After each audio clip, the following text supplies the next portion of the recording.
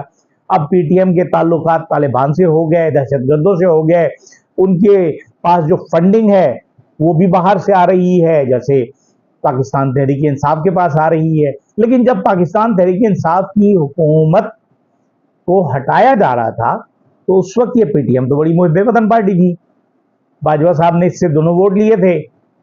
عجیب حرکتیں ہم لوگ کرتے ہیں اور ہم اپنے مسائل کو دیکھتے بھی نہیں. ایک خبر یہ ہے کہ ڈپٹی سپرنٹینڈنٹ جو کئی ماہ سے محمد اکرم اڈیالہ جیل، جنہیں اغوا کیا گیا تھا ان کے گھر سے، جیل کی کالونی میں سے، وہ مسنگ پرسن ہو گئے، ان پر رٹ دائر کی گئی اسلام آباد ہائی کورٹ میں. ایمان مزاری ان کی بیگم کی وکیل ہیں، اور اب پتہ چلا ہے کہ وہ کرپشن کے الزام میں گرفتار ہیں اور وہ اینٹی کرپشن کی تحریک. ہمارے ہاں اینٹی کرپشن چھپا کے رکھتا ہے کئی ماہ تک. یہ ادارہ ایسا ہے کہ چھپا کے رکھتا ہے کہ کسی کو گرفتار کرنا ہو نا تو گرفتار کر لیتے ہیں، لیکن اسے چھپا دیتے ہیں، سیف ہاؤس میں رکھتے ہیں تاکہ اس کے خلاف تحقیقات مکمل ہو. یعنی قانونی ادارے ہی غیر قانونی کام کر رہے ہیں. لیکن بہرحال ان پر ایک الزام لگایا گیا کہ انہوں نے پیسے لیے کسی کو نوکری دلوانی. اول تو یہ ایک مضحکہ خیز سا الزام ہے، لیکن یہاں تو پیسے کون نہیں لیتا؟ سب سے زیادہ پیسے لینے والی تو عدی ہیں. کیا کبھی آپ میں اتنی تپڑ ہے کہ آپ عدی کو گرفتار کر سکیں؟ دوسری طرف اگر ہم دیکھیں بلاول زرداری جو ہیں ان کی تو جان جا رہی ہے کہ کسی نہ کسی طریقے سے یہ آئینی ترامیم کا مسودہ پاس کروا لیا جائے. اور جو 63A کا جو فیصلہ آیا ہے اس میں بھی کچھ تبدیلی کروانا چاہ رہے ہیں بلاول زرداری صاحب.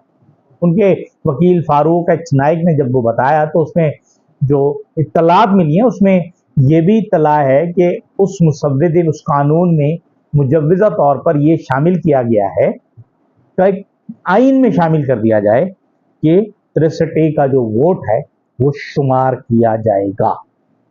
اس کی سزا کیا ہوگی وہ بھی اس میں لکھ دی جائے کہ جی 5 سال ہوگی نااہلی کی، 10 سال ہوگی اس ٹرم کے لیے ہوگی، لیکن 5 سال لکھا جانے کی کوشش کی جا رہی ہے. اب آپ دیکھیں کہ یہ کیسے ہو سکتا ہے کہ آپ ووٹوں کی خرید و فروخت کو جائز قرار دے رہے ہیں.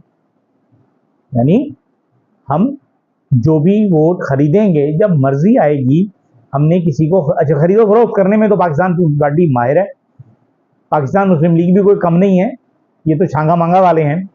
PPP جو ہیں وہ سندھ ہاؤس میں میلہ لگا لیتے ہیں. ہم سوچ رہے تھے کہ اسے ہارس ٹریڈنگ کہیں، گھوڑوں کی منڈی کہیں، کچروں کی منڈی کہیں، لیکن ایک بات جو کل ہمیں پتہ چلی کہ اسلام آباد میں بندر جو ہیں وہ جنگل سے باہر آ گئے. اس وقت انہوں نے ڈیرے کہاں جمائے ہوئے اسلام آباد میں؟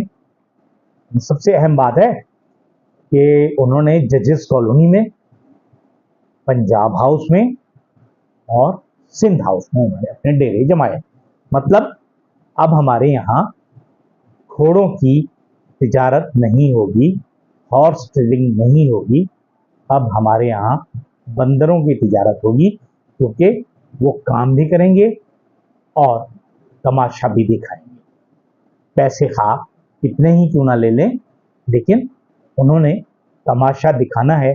63A کے مطابق انہوں نے ووٹ آف نو کانفیڈنس کے لیے بھی کام کرنا ہے.